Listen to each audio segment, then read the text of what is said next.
When I was in prison, they made me a compound photographer, which means that I was also a photographer that would go into the visiting room and take pictures of people when their families would come to visit, which is really cool. Probably the coolest photography job I've ever had, because a lot of these women hadn't had visits for years.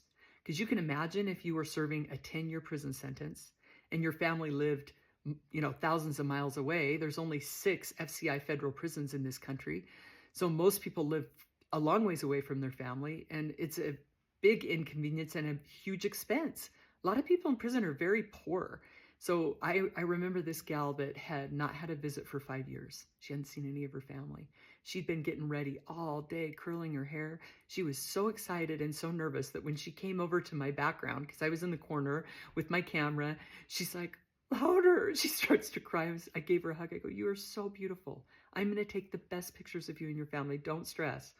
So she gives me her tickets and I set them all up. I know how to set people up and do family pictures and everything, have them all squeezed together, do individual shots of them. I'm like, we're going to take tons. Don't even stress about it. And then I'll pick the best ones and have them print the best ones.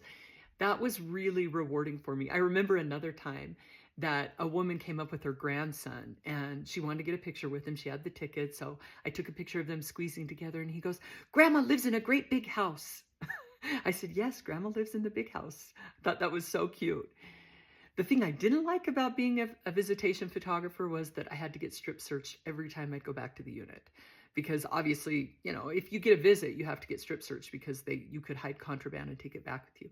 What I appreciated was the officers at Waseca knew that I wasn't any trouble. And so they just had me go in there and do my quick little strip search and off I went. They didn't make it too difficult.